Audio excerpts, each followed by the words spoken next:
नमस्कार, मेरा नाम है दशरथ प्रधान और आप देख रहे हैं छड़नागपुर लाइव। सुबह की 5 बजे की स्पेशल बुलेटिन में स्वागत है। तो चलिए जानते हैं झारखंड की 25 बड़ी खबरों को फटाफट।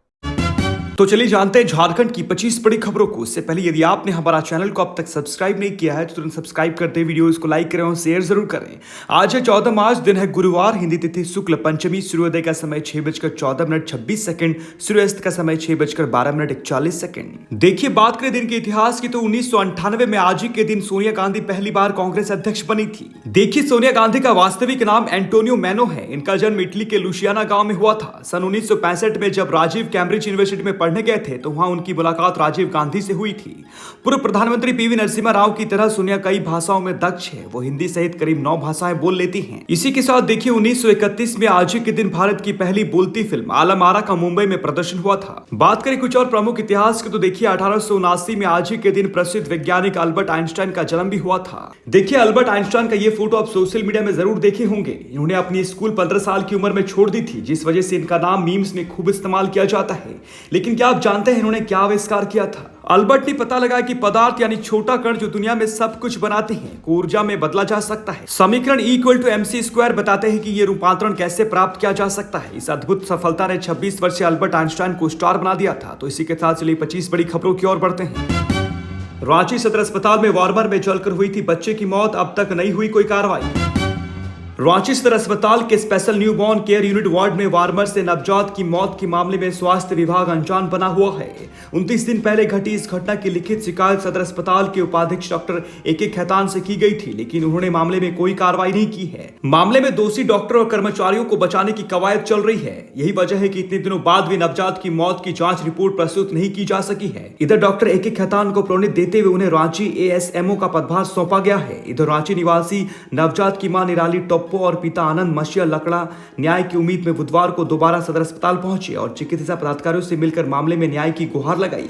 इस पर चिकित्सा पदाधिकारियों ने कहा कि मामले की जांच कर कार्रवाई की जाएगी। इस दौरान कहीं से न्याय नहीं मिलता देख बच्चे के माता पिता फूट फूट कर रोने लगे। रांची में शहद टेस्टिंग लैब का आज अर्जुन मुंडा करेंगे शिलान्यास।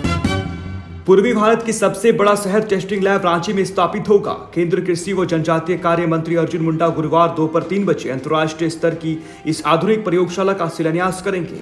ये प्रयोगशाला राष्ट्रीय कृषि उच्चतर प्रसंस्करण संस्था के परिसर में स्थापित की जाएगी। केंद्रीय कृषि मंत्रालय की ओर से बताया गया कि पूर्वी भारत में शहद क्रांति का आगाज होने जा रहा है।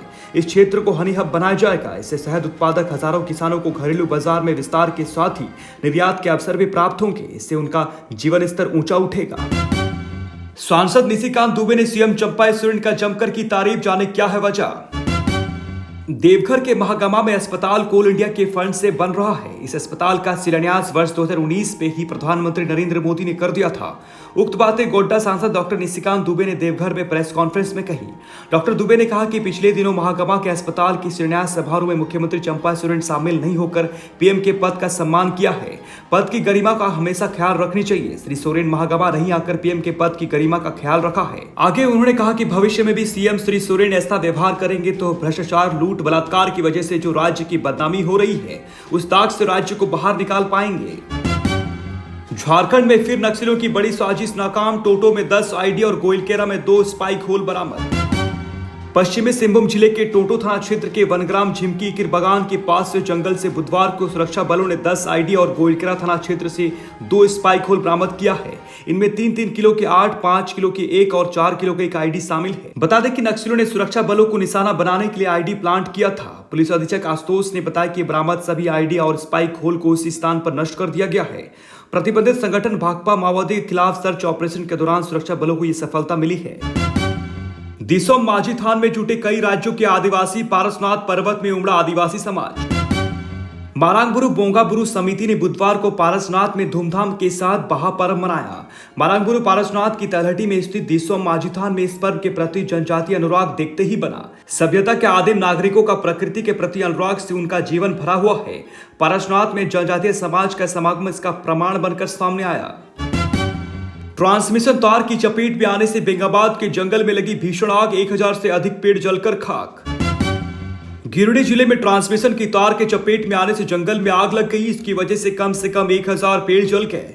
जैसे ही जंगल में आग लगने की खबर मिली, जैसीडीह ट्रांसमिशन लाइन से बिजली की आपूर्ति बाधित कर दी गई। इस मामले में वन विभाग ने कहा कि अगर बिजली नहीं काटी गई होती तो जंगल को भारी नुकसान हो सकता था।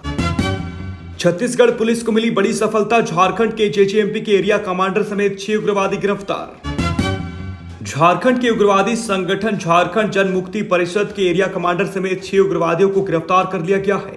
इन लोगों की गिरफ्तारी छत्तीसगढ़ से हुई है। गिरफ्तार उग्रवादी गढ़वा, हजारीबाग, चतरा और ओडिशा के रहने वाले हैं। झारखंड के गढ़वा एवं छत्तीसगढ़ के जसपुर और बलरामपुर जिले के पुलिस अधीक्षकों ने संयुक्त प्रेस वार्ता कर इसके बारे में जानकारी दी है। चंपाई कैबिनेट की बैठक में 30 प्रस्तावों पर लगी मुहर, लिए गए ये बड़े फैसले। सीएम चंपाई सोरेन की अध्यक्षता में मंगलवार को झारखंड कैबिनेट की बैठक प्रोजेक्ट भवन में हुई। इसमें 30 प्रस्तावों पर कैबिनेट में मुहर लगाई गई। मंत्रिमंडल समन्वय सचिव वंदना डाडली ने बताया कि मुख्यमंत्री तीर्थ दर्शन योजना के तहत राज्य की 11 नए तीर्थ स्थलों को जोड़ने की मंजूरी दी गई। इसमें राज्य के बाहर के 20 तीर्थ स्थानों को जोड़ा गया।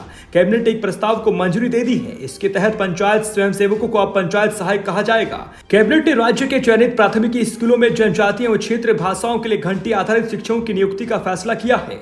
राज्य में प्राथमिक विद्यालयों की संख्या 21,189 है। कैबिनेट की बैठक के बाद पत्रकारों से बातचीत में झारखंड के सीएम चंपाई सोरेन ने कहा कि 1932 का खतियान व सरना धर्म कोड, आदिवासी मूलवासी के मुद्दे झारखंड के लिए अहम हैं। झारखंड के 8 लोकसभा सीटों पर चुनाव लड़ेगी भाकपा। 16 मार्च के बाद होगा उम्मीदवारों की घोषणा। रांची भाकपा झारखंड राज्य कार्यकारिणी की बैठक रांची स्थित राज्य कार्यालय में कॉमरेड भुवनेश्वर प्रसाद महतो की अध्यक्षता में हुई। इसमें झारखंड में रांची, हजारीबाग, कोडरमा, चतरा, पलामू, गिरिडीह, दुमका एवं जमशेदपुर सीटों पर लोकसभा चुनाव लड़ने का फैसला लिया गया।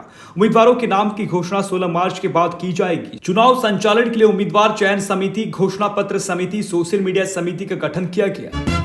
रांची बनारस वंदे भारत एक्सप्रेस से सफर हुआ आसान। अब रांची से बोकारो सिर्फ 2 घंटे में। रांची बनारस वंदे भारत एक्सप्रेस व 1 स्टेशन 1 प्रोडक्ट स्टॉल के उद्घाटन को लेकर बोकारो रेलवे स्टेशन पर मंगलवार को भव्य कार्यक्रम का आयोजन किया गया। उद्घाटन कार्यक्रम को लेकर बोकारो रेलवे स्टेशन को भव्य रूप से सजाया गया था।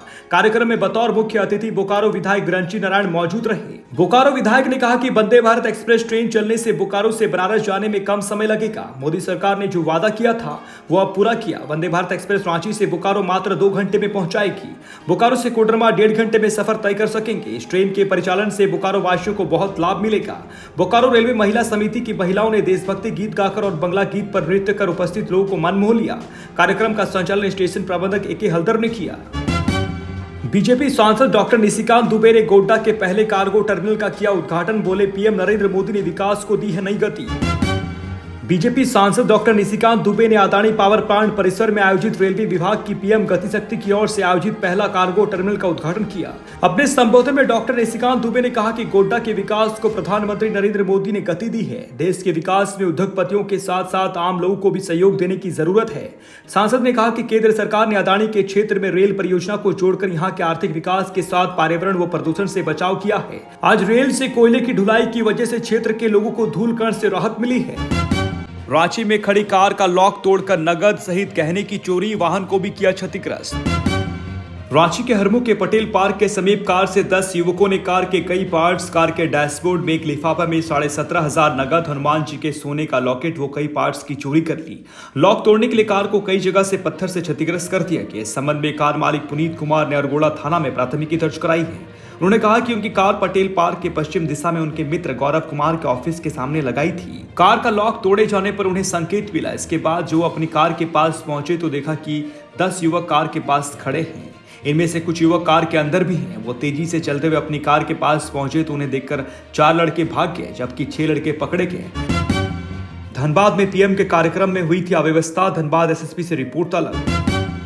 धनबाद में बीते 1 मार्च को आयोजित प्रधानमंत्री नरेंद्र मोदी के कार्यक्रम के दौरान हुई अव्यवस्था को पुलिस मुख्यालय ने गंभीरता से लिया है।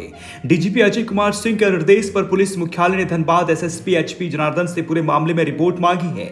इसके लिए पुलिस मुख्यालय के स्तर से धनबाद एसएसपी को पत्र लिखा गया है। पुलिस मुख्यालय की ओर से अव्यवस्था को लेकर 3 बिंदुओं पर सवाल भी उठाए गए हैं। इसमें धनबाद एसएसपी से स्थिति स्पष्ट करने को कहा गया है। पहला, हर्ल की सिंदरी यूनिट के उद्घाटन कार्यक्रम के बाद राज्यपाल, मुख्यमंत्री और मुख्य सचिव के लिए निर्धारित वाहन विलंब से क्यों पहुंचे। दूसरा, कार्यक्रम के बाद मार्ग को लेकर भ्रम की स्थिति क्यों पैदा हुई। तीसरा, निर्धारित स्थिति में सुरक्षा और एस्कॉर्ट की क्या व्यवस्था थी।